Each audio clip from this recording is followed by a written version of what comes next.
All right. So today we are going to continue on trying to figure out how we get some protection from pathogens. So we have first seen some proteins of the innate immune system that are present before infection. They're preformed, and so they are going to be able to work immediately following infection. We've also seen a number of cells that can lead to a cellular response that is able to clear our pathogen sort of, again, within the first few hours, usually about the first 96 hours following infection.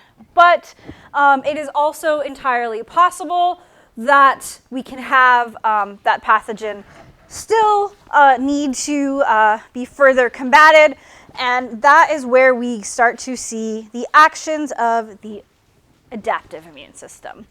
And so today we're going to start talking about some aspects of the adaptive immune system. For those of you who have not seen it before, you are going to become well acquainted with my outstanding art skills today as I draw on the board. People mock me pretty heavily for my art skills, so today we get a whole bunch of art skills, where we start to see some of the details of the adaptive immune response. So I'm going to tell you a little bit about a series of experiments that were done by two investigators named Behring and Kitasato. So I'm going to kind of present this, no problem, as if Behring and Kitasato sort of did this in a sort of linear set of experiments, like this is one paper, but really this is a set of experiments they did over a pretty broad period of time. It's published in a bunch of different things, but I'm just going to put it all together as one group of experiments. They were done throughout the 1890s, and they really underlie a lot of what we know and what we're going into with adaptive immunity. So they did experiments using rabbits. And they infected those rabbits with different microorganisms. At different times of the experiment, they used the organism Clostridium botulinum, which is the causative agent of botulism.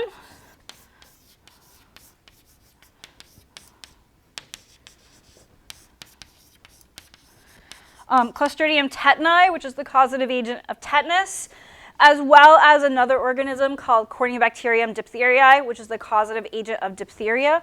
I'm going to focus on these two, and one of the reasons why I picked these two of the three to focus on is because they're in the same genus.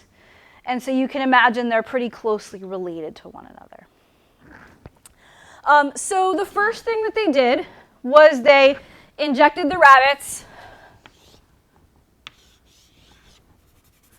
They injected the rabbits with a high dose of Clostridium botulinum.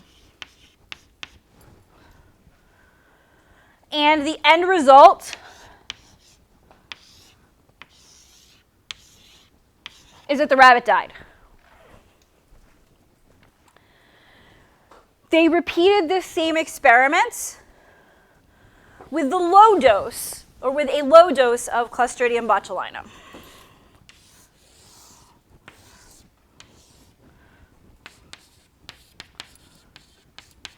And the rabbit lived. And we can tell it lived because it got to eat carrots. So they first saw this, and then they went on to do some additional experiments. And just so you are aware, they did this same experiment with the high dose of Clostridium tetani, same thing. Low dose of Clostridium tetani, same thing. I can pick any of the microorganisms here because they did it with all of them. These rabbits that had previously received the low dose of Clostridium botulinum were now sitting around in the lab. And so they decided to use them for another experiment. And they now treated those rabbits with a high dose of Clostridium botulinum. It's the same high dose that had killed the rabbits in the previous experiment. Now, when they use these rabbits that had previously received the low dose of Clostridium botulinum, the rabbits lived. And so they were able to determine that there was some immune factor that was protecting them from the lethal effects of this Clostridium. So being previously infected with Clostridium botulinum allowed them to be protected from this lethal effect. And so this was actually one of the first experimental demonstrations of the property of memory, which is one of the key properties of adaptive immune responses.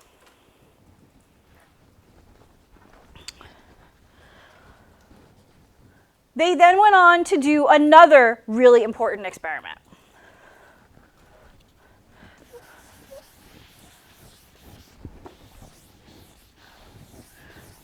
So they took some rabbits that had received the low dose of Clostridium botulinum.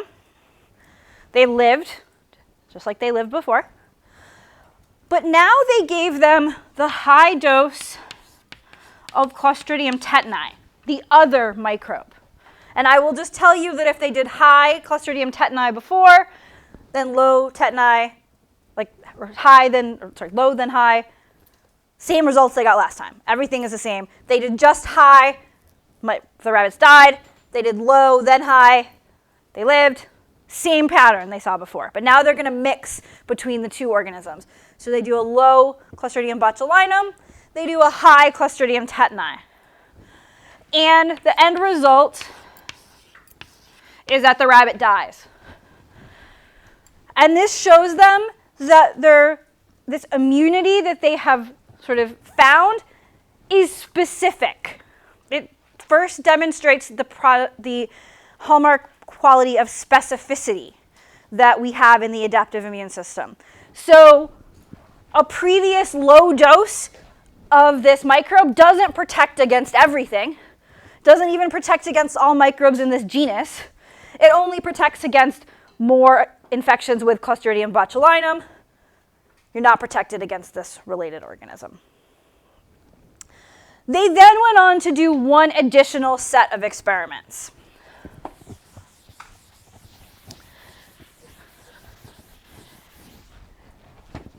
They started out with a rabbit that had gotten the low dose of, we'll say Clostridium botulinum in this case, whatever microbe we want.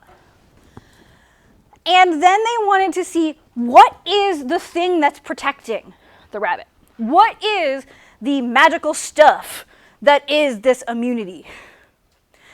And so they actually harvested some tissues from this rabbit. One thing that they harvested was the spleen.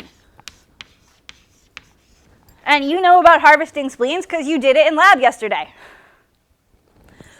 They also took some blood.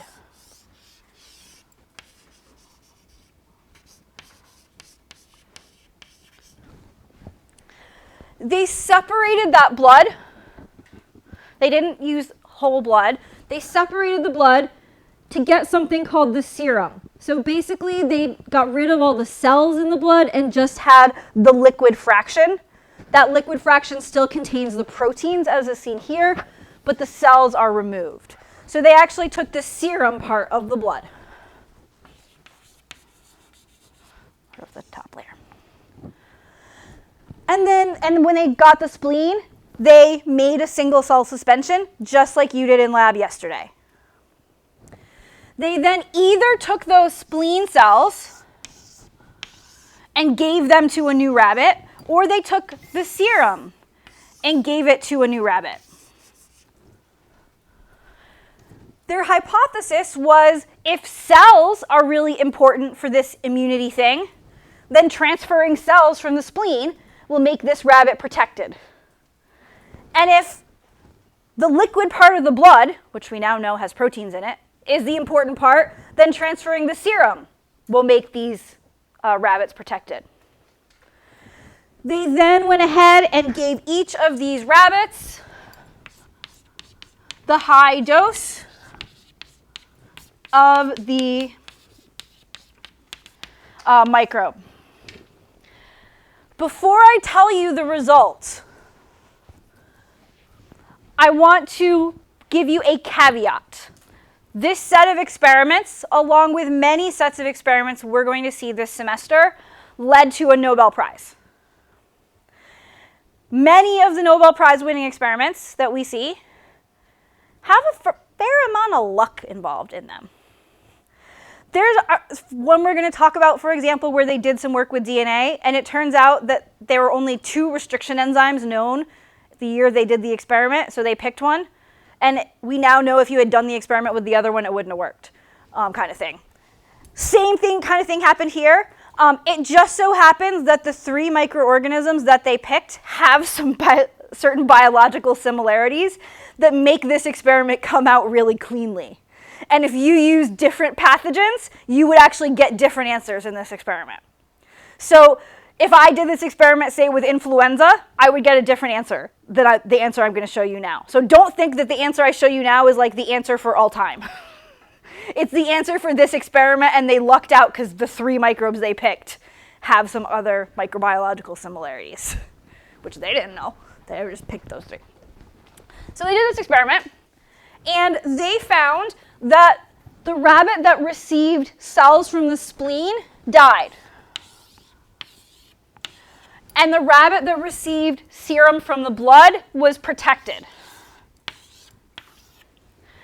And so their conclusion from this experiment was that the immune system was part of this liquid in the blood.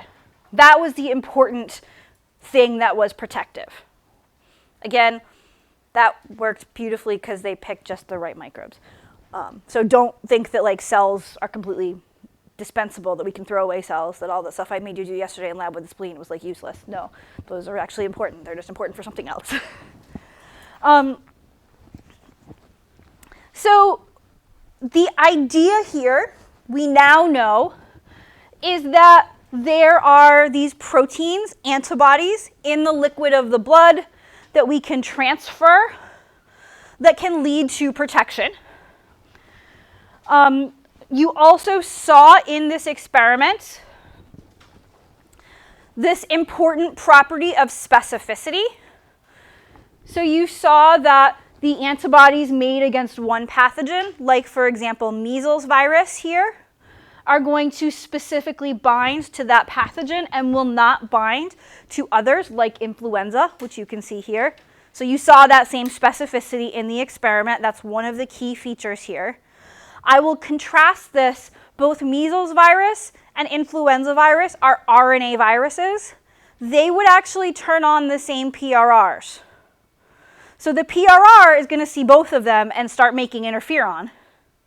But then when we get to an adaptive response, the response is going to be really specific of one versus the other. And so here we see some specificity. Now, before I go on, you might look at all of this and say, okay, this is really nice. She told us about a nice 1890 set of experiments with poorly drawn rabbits. That's lovely. And you may think that that's not super relevant to today. But in fact, in clinical use, there are still situations where we actually harvest antibodies from a person who has been previously exposed to some microorganism and simply give preformed antibodies. This is not going to involve the transfer of cells, and antibodies, as we will see today, are proteins. They have a half-life, so this isn't going to be like long-term forever protection. But if you need a short-term immune response, this is actually very helpful. It's known as passive antibody therapy. And so if, for example, you were to get a black widow spider bite, you would be treated with antibodies that had been previously made in a horse. Similarly, with botulism, you're going to get horse antibodies. You can see that for hepatitis, for measles, you're going to get some human antibodies. For a snake bite, you're going to get horse antibodies. etc. So this idea of passive antibody therapy is still used in many situations where we need a quick ability to deal with the microbe of interest. In the recent Ebola outbreak, you may have heard, or even the currently ongoing Ebola outbreak, you may have heard of this awesome drug called ZMapp that people were using in order to deal with the Ebola outbreak. ZMapp is just purified antibodies that are being delivered as passive antibody therapy.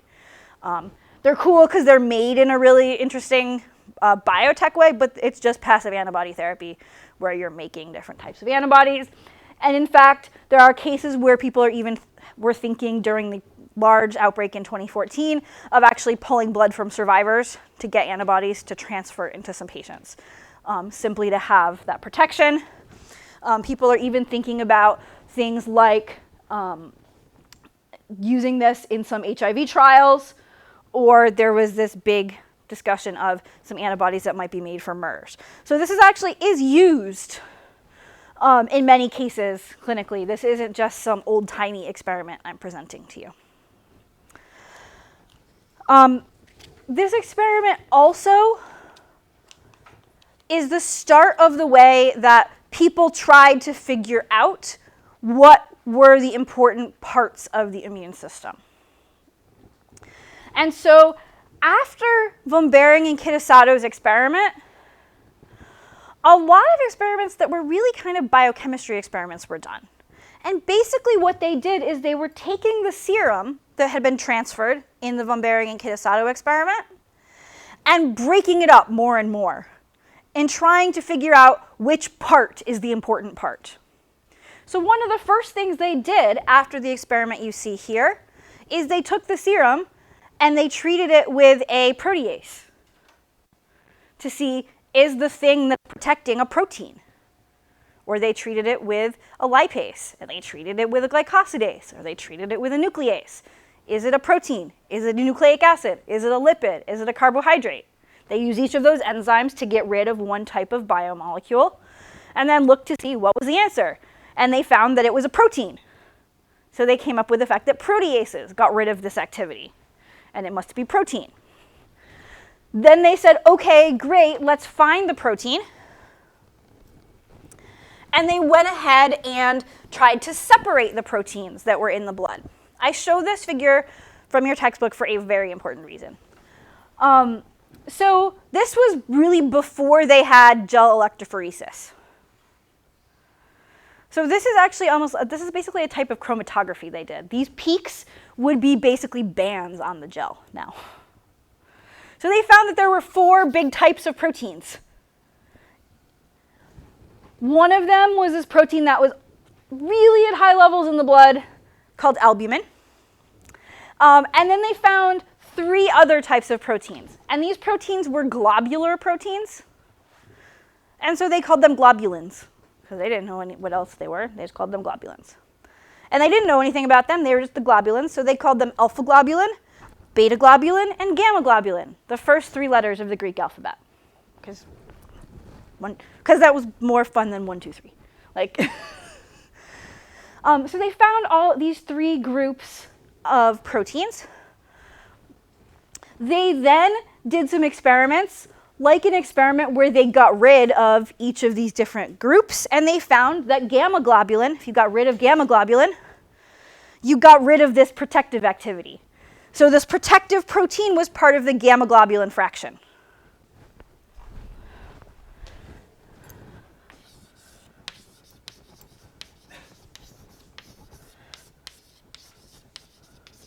If you go to the hospital now and you get certain antibody infusions, they will call it getting a gamma globulin infusion.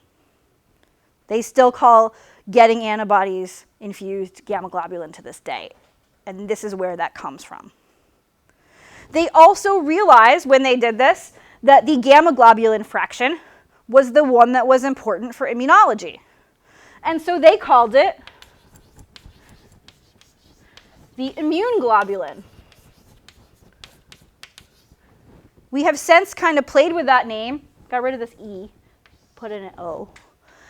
and referred to it as an immunoglobulin. Immunoglobulin is another word for antibody. And so now we interchangeably use the words immunoglobulin and antibody. But it comes all from this sort of idea. They then wanted to learn a little bit more about the structure of this protein. They did a number of experiments, including some EM experiments, and they were able to find that the antibodies actually looked like a Y-shaped protein, which you can see here, here, and in a cartoon in the middle of the slide. And those are the actual, these are from papers listed in the 80s and 90s, but I believe these are actually like the 60s EMs of the Y-shaped protein that they were pretty easily able to see. A big part of what I want to talk about today is the structure of that antibody protein. What the parts are, what they do, all the details of the structure. However, to really talk about the structure of an antibody, we need to take a little diversion. And that diversion is to talk about things that antibodies bind. So we're going to take a little sidetrack into things that antibodies bind so that we can come back to the structure of an antibody. And so the easiest thing we can think about is that a molecule that's recognized in the adaptive immune response is known as an antigen. This word originally came from it generates antibodies. That's where antigen came from. You will see antigens when we talk about antibodies and B-cell responses, as we're doing now. You're going to see antigens when we talk about T-cell responses. So antigens are usually the part of the microbe or the thing you're responding to when we're talking about adaptive immunity. So you could kind of make an analogy, if you wanted, to PAMPs are recognized by PRRs. PAMPs are the thing in innate immunity. Antigens are the things in adaptive immunity that we respond to. And so here you can see our antibody binding to an antigen. When people started doing these types of experiments, one of the things they wanted to know is, what is an antigen? What kind of molecule can it be? Sorry, Nadia, you had a question. Does it draw antibodies towards it, or does it ask itself in the interaction? We will get there. We're going to get there, and I'm going to come back to you on that question like next week sometime, okay? Because that's going to be a whole discussion in and of itself. Great question. So first thing that people wanted to think about was, what could be an antigen? Again, I'm going to answer the question, but I will tell you that the answer that I'm giving you is an answer that is true for antibodies. When we get to T cells, the types of molecules that can be antigens are different than they are for B cells and for antibodies. So right now I'm giving you the antibody answer. The answer is going to change when we get to T cells. And again, this is a thing people were trying to figure out a super long time ago. There was a scientist known as Landsteinner. And Landsteinner did some experiments. He tried to figure out whether you could have proteins be antigens, and the answer was yes. Could he get carbs to be antigens? The answer was yes. Could he get nucleic acid? Yes. Could he get lipid? Yes. And then he actually went ahead and synthesized these dyes. These dyes had not ever before been synthesized. And he looked to see, and I put these in an animal, can I get immune responses to these newly made synthetic dyes? And the answer was, yup. And not only could he do that, he could see that the antibodies that responded to aminobenzene did not respond to the other dyes. The antibodies that bound to O-aminobenzoic acid did not respond to the others. Those that responded to M did not respond to the others. Those that responded to P did not respond to the others. And so, in fact, antibodies have this really great specificity where they can distinguish between these different molecules, even with the only change being the positioning of that carboxyl group. This is where immunologists, I caught myself before I said this before, immunologists always refer to this as the exquisite specificity of the adaptive immune system. I don't know where we got exquisite from, but we all use it. So this is an example of the exquisite specificity of the adaptive immune response. And so, in fact, in the case of antibodies, the answer basically is anything can be an antigen. Basically, if we try, the answer is basically yes, in terms of making it be an antigen. That's not going to be true for T cells. But there are a few other things we need to know about antigens. Antigens themselves also have parts. The antigen that we're going to talk about on the next few slides is largely going to be a protein for my example, but this could be true of anything. I'm just using a protein for an example. And so antigens have specific parts, the most important of which is one called the epitope, which is contacted by the antibody, or that will be contacted by the T cell later. So the specific portion of the antigen that is actually contacted by our adaptive immune response section is the epitope.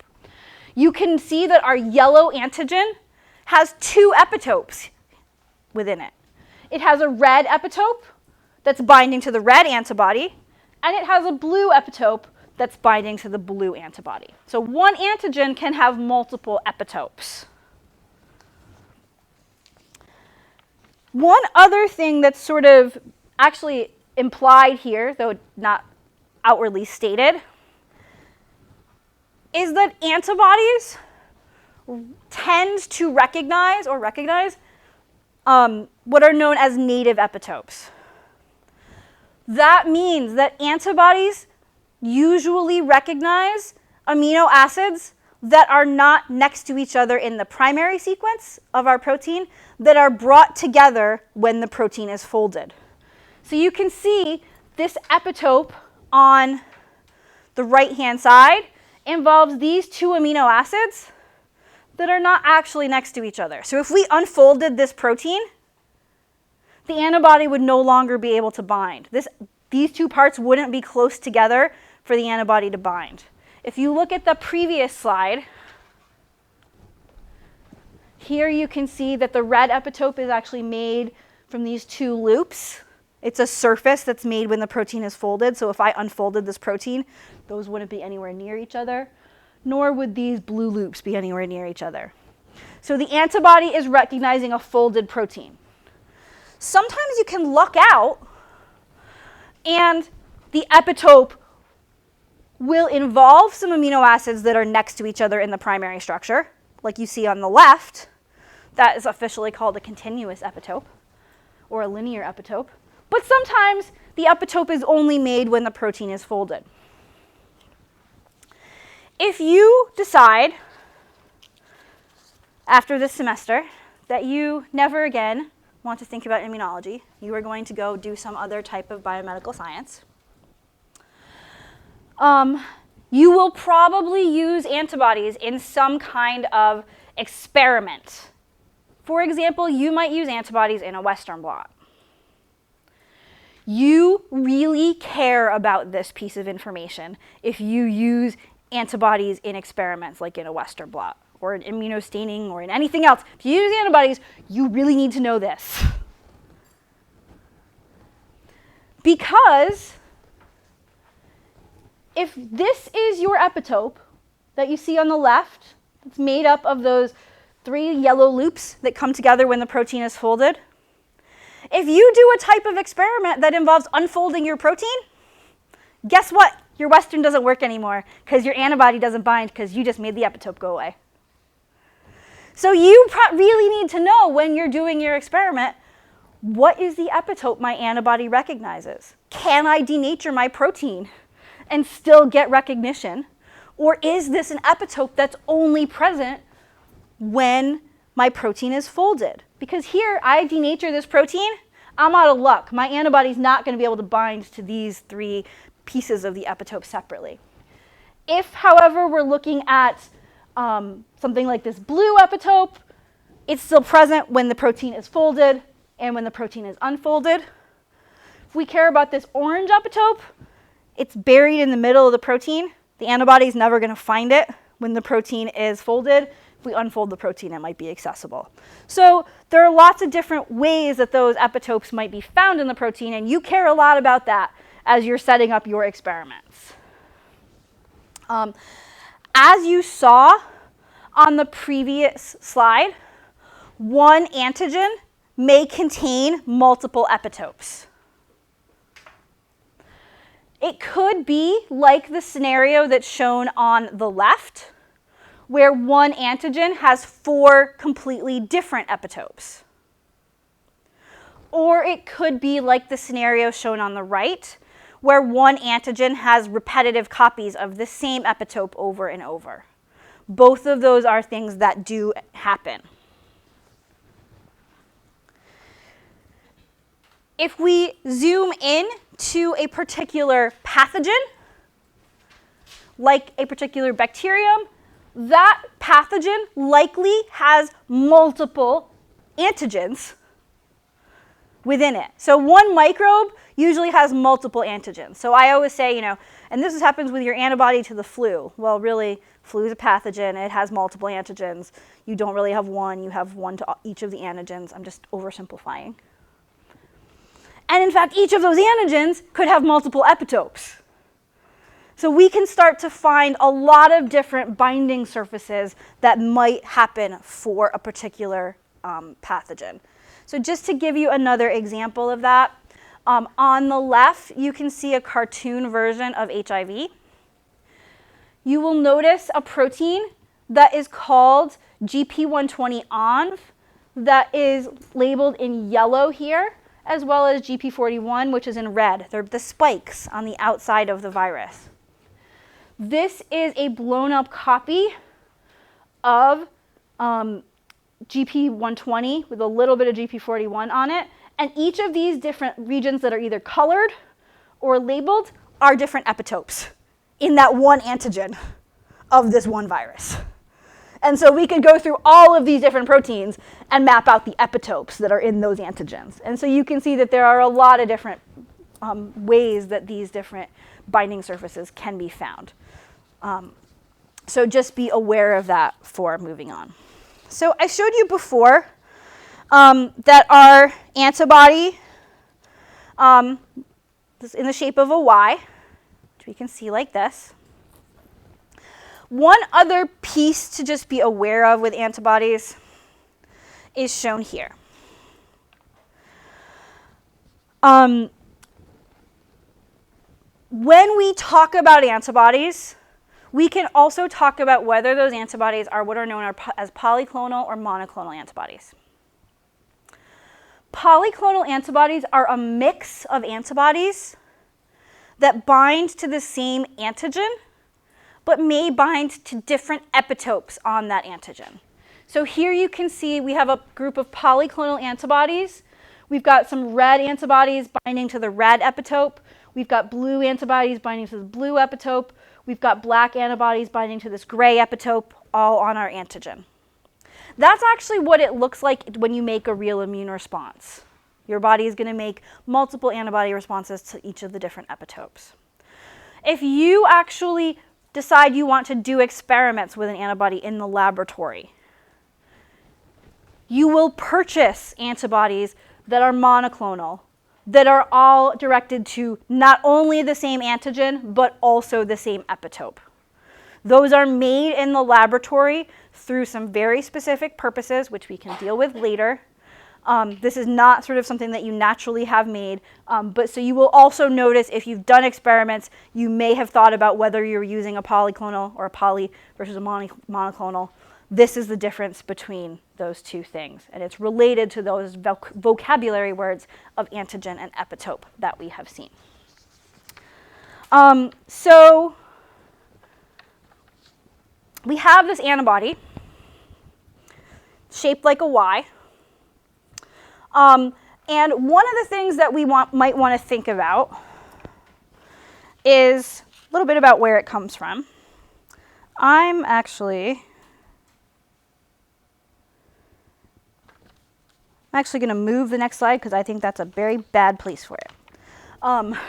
So we'll come back to this next slide. And I'm going to come ahead to here. One thing that just to realize is that your antibodies are proteins, and they are secreted by a specific type of cell. That type of cell is called a B cell. These are one of our types of lymphocytes. And so antibodies are proteins made by B cells. The B cell has a receptor. Again, we're not very creative, so we call this important receptor on B cells the B cell receptor, or the BCR. The B cell receptor actually is an antibody with a transmembrane domain, and it's identical to the antibody that is secreted by that same B cell. I point this out. This is going to become more important when we actually talk about how antibodies are made next week and some of those details. But I also point this out because it's entirely possible that I will at some point misspeak and talk about the BCR instead of the antibody, because really, when we're thinking about their structure, they're actually the same. And they're kind of interchangeable. So if I mess up, that's what's up with that. So scientists went ahead and tried to further understand the structure of the antibody.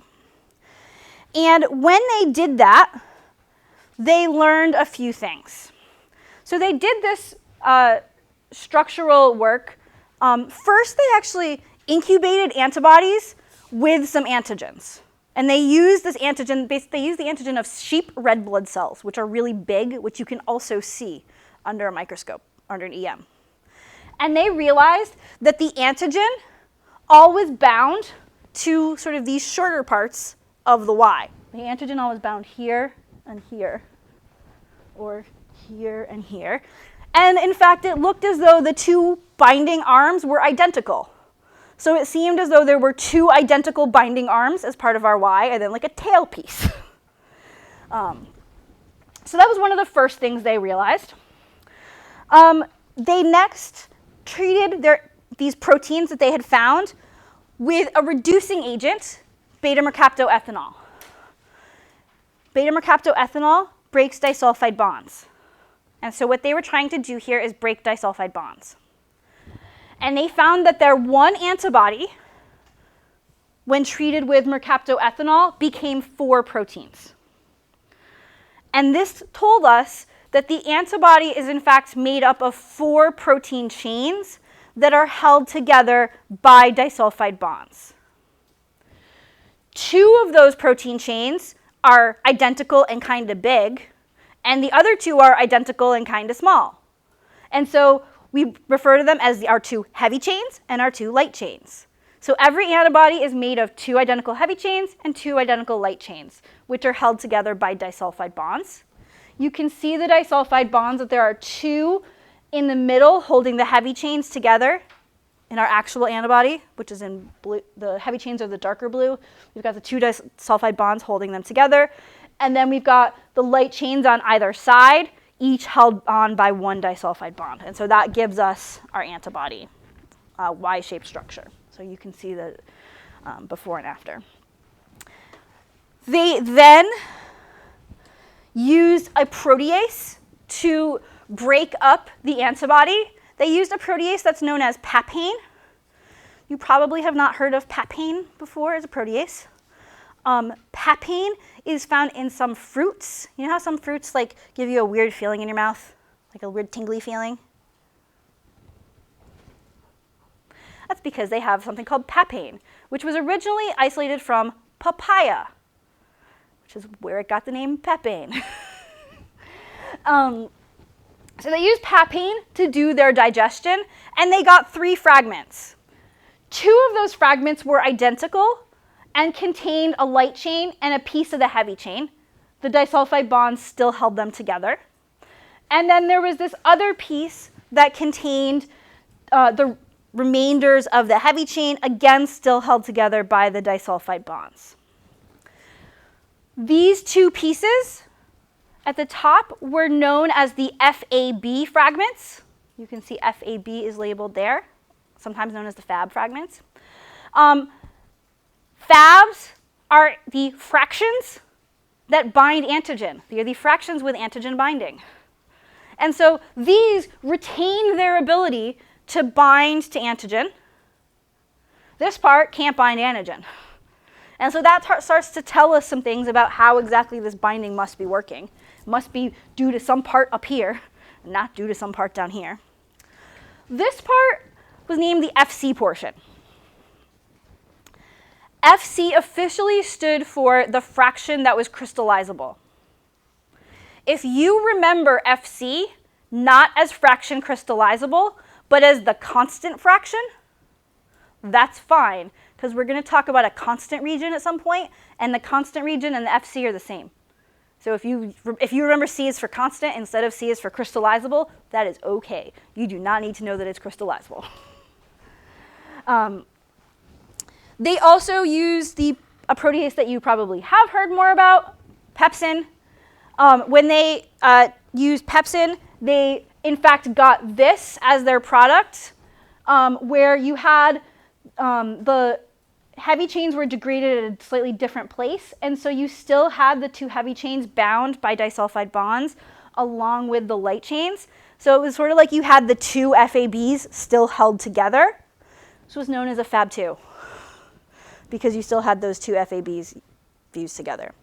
There are times where people use Fab fragments and FAB2 fragments in experiments still, because they do have some important uses experimentally for us for a bunch of different reasons. And so in the end, that helped us understand what an antibody molecule looks like. So one of the things I do want to tell you, I'll come back now, is about the one thing that we realize is important about this structure. Oh, that's the wrong slide. This is the right slide. Which is, why does it matter that our antibody has these two identical arms? What does that do for us? And you can imagine when you have some kind of protein-protein interaction that there's going to be an on rate and an off rate, which you can measure, and that's shown here. And we can talk about that as the affinity of our one protein for the other one. But when you have a situation where you have these two identical binding sites, and when frequently we have repetitive epitopes on our protein, in fact, we're going to be able to have stronger binding because we're going to get that binding site twice. But actually, it's not even going to be a perfect 2x. It's not going to be just double the affinity, because part of that affinity is based on like how frequently you bind, how frequently you fall off, and then reattach. When you have these two identical binding sites, one arm can fall off, and the other arm is probably going to come back and bind in the same place again because it's being held in proximity. And so we actually get stronger binding because we have double interactions that are sort of keeping this together. And as you'll see with some of our antibodies, we have even more than two. And so this sum of the affinities is referred to as avidity. And we get a very high avidity of our antibodies because of this particular structure.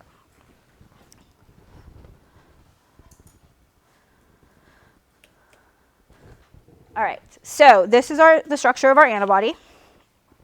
The antibody has a few different important parts. You can see the heavy chain in dark blue, the light chain in sort of light blue.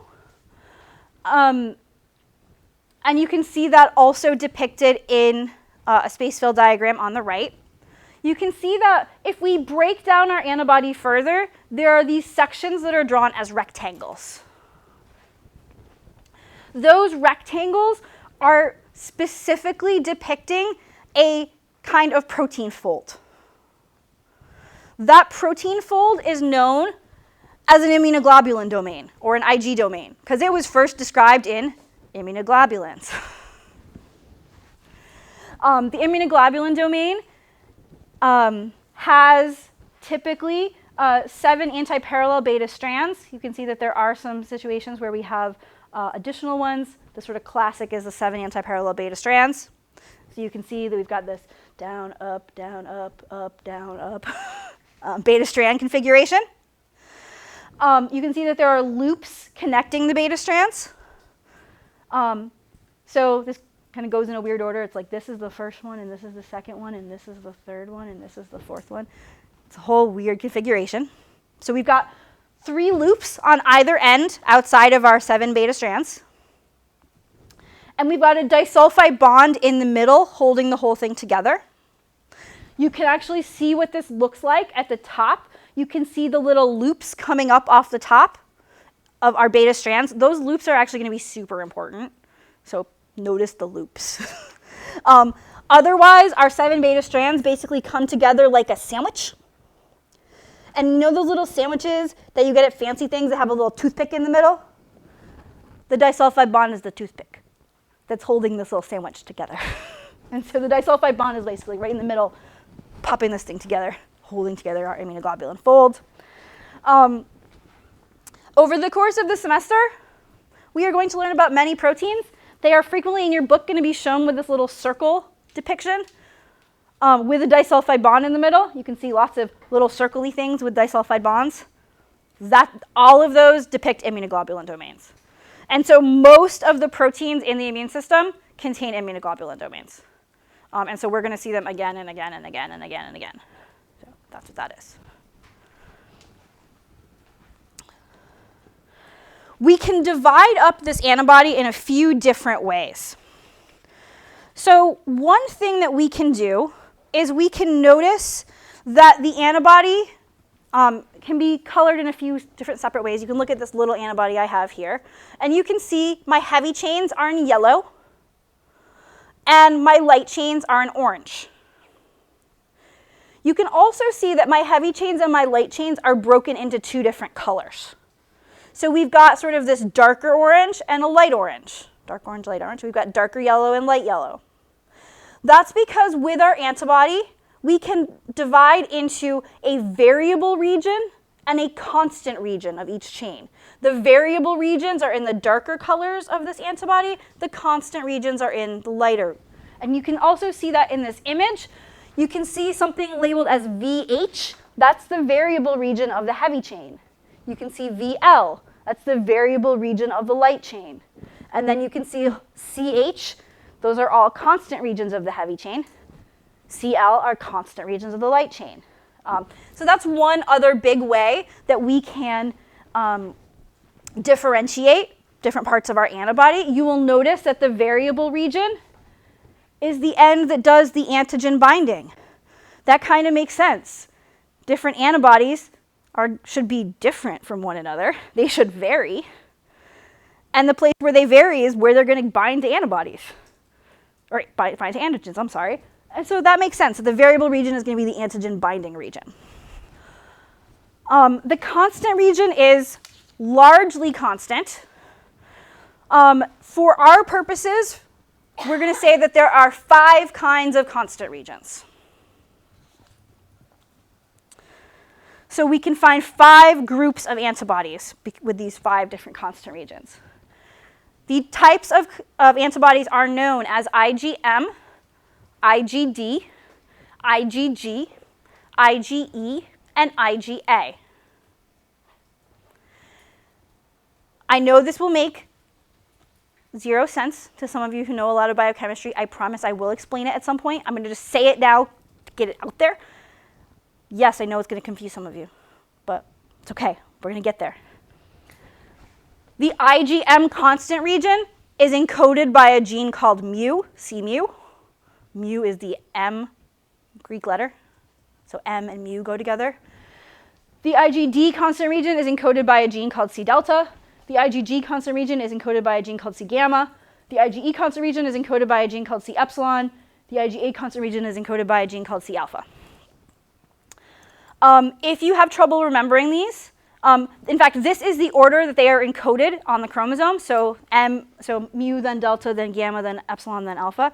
If you have trouble remembering these, either the 5 types of antibodies, or the order of the constant regions, or the order of things that we talk about, you guys have heard the phrase, an apple a day keeps the doctor away, right? I always say about antibodies, MDs give everyone apples because they want to keep the people away. So MDs give everyone apples is the thing that I use to remember this process by. These different types of antibodies who vary in their constant region are known as isotypes. And so these are the 5 isotypes that are out there. Our antibody molecule also has a section that is not encoded by one of those immunoglobulin domains. It's this sort of unlabeled, unperfect rectangle that's shown here or here. That's known as the hinge. Some of our different isotypes vary based on their hinge length. And the hinge is extremely flexible. So in fact, our antibodies are able to wave their arms like this to bind to different epitopes that are in different geometries. Our antibodies are able to rotate around that hinge to bind to epitopes in different geometries. They're able to bend, and they're able to sort of wag that FC tail. And so that hinge region gives a lot of flexibility, so the exact locations of the epitopes don't have to be exactly, perfect number of degrees apart to bind to the antibody. The antibody is pretty flexible and can handle epitopes at different geometries. So we've talked about what's going on down here with our constant region. It is involved with this with this isotype thing, M, D, G, E, or A. But we also need to talk about what's happening up here at the variable region. The variable region is where the antibody is going to bind antigen. The heavy and light chain together, in fact, are able to bind to the antigen. So antigen makes contact with the biochemical surface that is made by the combination of the heavy and the light chain. It's not just the heavy, it's not just the light. It's, in fact, the variable region of both of them together that dictate our antigen binding. Because our heavy chain and our light chain are our heavy chains are identical, our light chains are identical in our antibody, we've got 2 identical antigen binding sites. And so you can see that here. You can also see a couple of examples here of the fact that the heavy chain and the light chain basically are going to come together and make some sort of shape or some sort of binding surface. And that together is what's going to dictate the binding to the antigen. And you can see lots of different examples of what that could look like here. Now, I told you that we have this part of the antibody. It's shown here in the darker colors. That varies a lot from antibody to antibody. So whereas there are 5 different constant regions, there are millions, actually more than millions, of different variable regions. There's a lot of variable regions, let's put it that way for right now. That's about the right number we need for right now, a lot. So the place where the antibodies vary is called the variable region. It turns out if you actually sequence the proteins of the antibody, if you sequence through these proteins, there are some parts that are the most variable, that are the variable parts of the variable regions.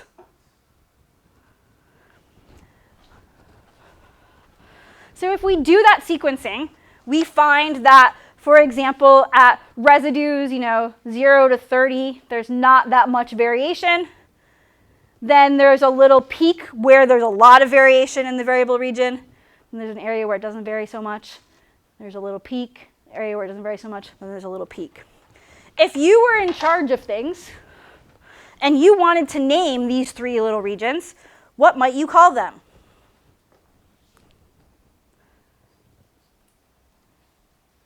The word's not up there, so you're just going to have to think about it. What would you call them?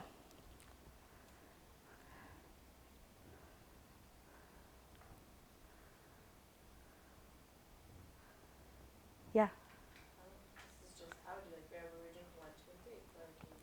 Okay, so you might call them variable region 1, 2, and 3. But how are you going to say that's different than the general variable region? So this whole thing is the variable region. We're trying to label the parts of the variable region that are like extra variable. So what might you call them? Huh? What? What do you say? Yeah. So Jordan would call them extra variable 1, 2, 3. That doesn't sound totally professional and sciencey. So instead we call them the hypervariable regions 1, 2, and 3. So in fact we have these 3 regions within our variable region, hypervariable region 1, hypervariable region 2, hypervariable region 3. Sometimes they'll be labeled as HVR, HVR1, HVR2, HVR3. When you actually look at the protein and try to figure out where exactly are these hypervariable regions, it turns out that the hypervariable regions are the 3 loops that connect the beta sheets. So the beta sheets are pretty similar. They're kind of forming a little structure that these little loops come off of. And it turns out, as was actually shown on a slightly earlier slide, that those loops, there are 3 loops. Ooh. There are 3 loops, 3 hypervariable regions on the heavy chain, 1, 2, 3, 3 on the light chain, 1, 2, 3. So you can see those 3 loops. There are 3 loops on both the heavy chain and the light chain, and they work almost like little fingers coming off of them that like reach out and touch the epitope. So the epitope is actually completely contacted by those loops coming off of the antibody. And so, we can think of HVR, hypervariable region 1, 2, and 3, as being the things that actually touch the antigen. We can also say that because these determine which antigen is bound, they determine the complementarity. And so sometimes they are referred to as the complementarity determining regions, or CDRs, which is what's labeled here and on the other one. So CDR1, CDR2, and CDR3 are these 3 little loops that are coming off the heavy chain and the light chain variable region, and in fact physically making contact with the antigen. You can see if we were the antigen, we'd be this purple oval thing. Looking down at the antibody, you can see that there are contacts being made with both the CDR1, CDR2, and CDR3 of the heavy chain, and the CDR1, CDR2, and CDR3 of the light chain. Here we're looking at a cross section, and you can see that those 3 loops are forming a surface that interacts with the surface on the antigen. And so that's sort of biochemically how this works. Yeah, Molly? Can you repeat what the D and C are? Determining. It's, oh, I'm gonna have to get rid of my sad rabbits.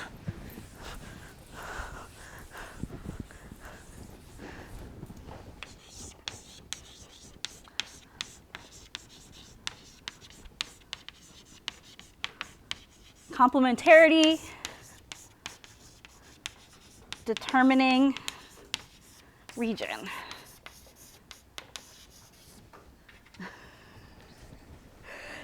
And so that's what's actually going to make our binding to the antigen.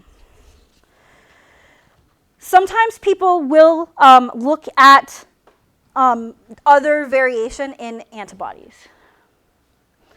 So I told you about the fact that there are 5 different isotypes of antibodies, M, D, G, E, and A. And so if I went in Alina and I got 2 antibodies against antigen A, one of them was of the IgE type and one of them was of the IgG type, but they bound to the same antigen, we'd call them antibodies of different isotypes. I just said this was in Alina. Your book apparently thinks this is in Sherry. If we isolated 2 antibodies that were the same isotype, like IgG here and IgG here, but that had different variable regions, different CDRs, and thus could bind to different antigens, one bound to antigen A, one bound to antigen B, we would call those idiotype differences. And so those will be 2 different idiotypes. If we got 2 different antibodies from 2 different people, they're both IgG, the same isotype. They're both the same idiotype against the same antigen, but they're from 2 different people, Sherry and John, or Alina and Emilio. Then they would be different allotypes. So you might look at all this and say, this is so not useful. But I guarantee you, you are going to talk about this with somebody you know this weekend. Because this is a short list, a very short list, honestly, of antibodies, officially they're all monoclonals, that are used for treating different diseases. They are all used as drugs in different diseases. So you may have heard of Humira. You may have seen lots of TV commercials for Humira. Humira is an antibody. It's adalimumab. You might have heard about Cosentyx. It's an antibody. You might have heard about Avastin. You might have heard about Rituxan. You might have heard about Herceptin. All of these drugs are antibodies. I'm going to come back to this, but just, again, you leave this class, you say, I hate immunology, I'm never thinking about immunology again. Just so you know, antibodies are kind of taking over the market drug-wise. So this is the amount that is sort of earned. It's per $1 billion in the US for antibody drugs per year. And you can see both that, we're talking like $100 billion antibodies are sort of market share-wise in pharma, and they're projected to just keep on going up. So this is a pretty important thing to be aware of. But when you see these things, you might see them as commercials on TV about these things. You might hear about Humira. And if you hear about Humira, you will somewhere notice the actual name of the drug. So just like Humira is kind of like the company's trade name, but there's a name for the actual molecule for the drug that the FDA uses.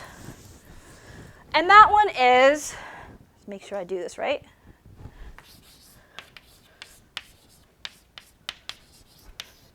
Adalimumab. Yeah, I did that right. Okay. Yeah? That's the name of the drug. Any drug you ever see that has mab at the end is a monoclonal antibody. And those drugs can have UMAB at their end. Some of them have, I'm trying to find them. Some of them have IMAB. Some of them have O. So rituximab is an I. There's a U. I believe the other 2 are O. I don't remember what the other one is. So we see these different names. This is based on how exactly those antibodies are made. Sometimes the antibody comes directly out of another animal, like a mouse. Sometimes that antibody is chimeric, where we put just variable regions from a mouse, the blue is the mouse, onto a human constant region.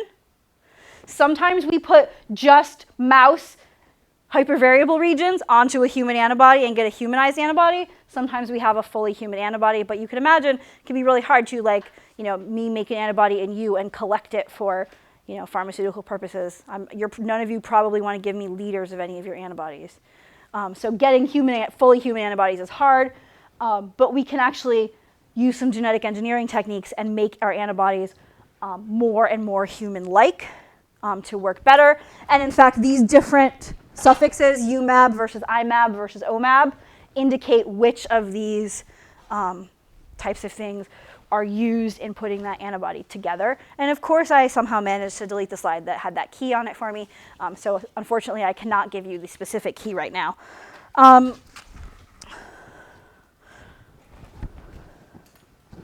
Oops. Yeah, so in fact, it looks like UMABs are fully human. Let's see. The IMAB is chimeric. Yeah, IMAB is chimeric. UMAB is human or humanized.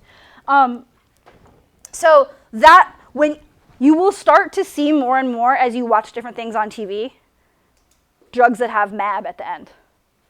And every single one of them is a monoclonal antibody, and every single one of them was made because of the knowledge that we just talked through today. One expects that the pharmaceutical market is going to go through the roof for this stuff even more. So Monday, we're going to continue talking about antibodies.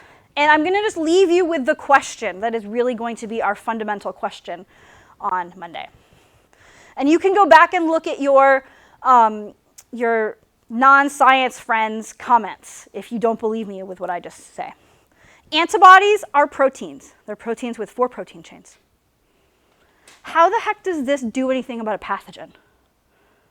People seem to write about, who don't know anything about immunology, think of antibodies as being like some amazing superheroes. The things that those antibodies can do, they can phagocytose things, they can kill things, they can do all sorts of things. It's a protein with 4 chains. This can't phagocytose anything, only cells can do phagocytosis. Like, how is this going to actually act against a pathogen? And that is going to be what we're going to talk through on Monday. So I will see you then.